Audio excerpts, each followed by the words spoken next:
ഇത് പല മാനങ്ങളുള്ളൊരു വിഷയമാണ്.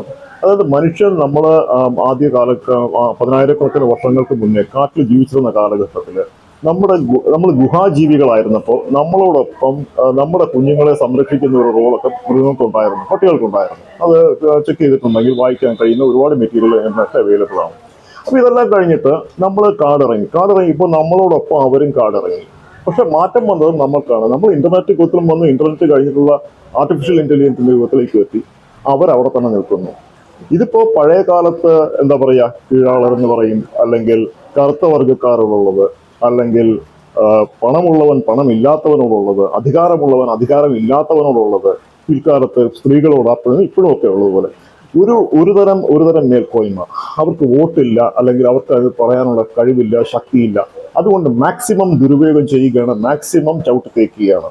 ഇതിന്റെ യാതൊരു ആവശ്യവുമില്ല. ഈ റേബീസിനെ കരുതിയിട്ടാണെന്നുണ്ടെങ്കിൽ rabies has always been a constant in Kerala. പണ്ട് കൊന്നു കൂട്ടിക്കൊണ്ടിരുന്ന കാലത്ത് പോലും ഒരു 10-നും 20-നും ഇടയ്ക്ക് നമ്പേഴ്സ് ആയിരുന്നു ഉണ്ടായിരുന്നത്.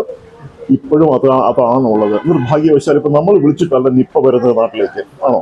അതുപോലെ തന്നെ ഇതൊരു കോൺസ്റ്റന്റ് ആയിട്ടുള്ളൊരു ഫിനോമിനായിട്ട് നിൽക്കുകയാണ്.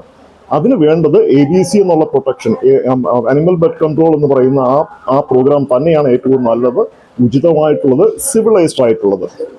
ഇനി മറ്റൊരു വിഷയമുള്ളത്, ഇത് നമ്മളിപ്പോ യുത്തനേഷ്യ എന്ന് പറയുന്നു. യുത്തനേഷ്യ എന്ന് പറഞ്ഞ് വരുമ്പോൾ അതിൻ്റെ പ്രശ്നം, ഇതിന്റെ വളരെ ലാർജ് സ്കെയിൽ ആയിട്ടുള്ള മിസ്യൂസ് ഉണ്ടാവാനും ചാൻസ് ഉണ്ട്. അങ്ങനെ വരുമ്പോൾ എന്താണ്, ഇത് കണ്ടു വളർന്ന കുട്ടികൾ, അവർക്ക് നമ്മൾ എന്ത് മെസ്സേജാണ് കൊടുക്കുന്നത്? ആ കുട്ടികൾ എന്ത് കണ്ടിട്ടാണ് വളരുന്നത്? ഒരു ബുദ്ധിമുട്ടുണ്ട്, ഓക്കെ, അപ്പോൾ പിന്നെ കൊന്നു കളഞ്ഞേക്കാം. അപ്പോൾ ഈ കുട്ടികൾ കാണുന്ന ഇവരാണ് നാളത്തെ പൗരന്മാർ. 70 വയസ്സാകുമ്പോൾ അച്ഛനോട് പറയുകയാണ്, അച്ഛാ ഇത്രയും കാലമൊക്കെ ജീവിച്ചു, ഇപ്പോൾ അവിടെ ഇവിടെയൊക്കെ അസുഖമുണ്ട്, ബ്ലഡ് പ്രഷറുണ്ട്, കൊളസ്ട്രോൾ ഉണ്ട്, എന്നാൽ പിന്നെ അങ്ങനെ ആയിക്കോട്ടെ എന്ന് പറയുന്ന ഒരു തലമുറയായിരിക്കും ഒരുപക്ഷെ നമ്മൾ വളർത്തിയെടുക്കുക. അപ്പോൾ ഇത് പല അപകടങ്ങൾ പതിയിരിക്കുന്ന കാര്യമാണ്.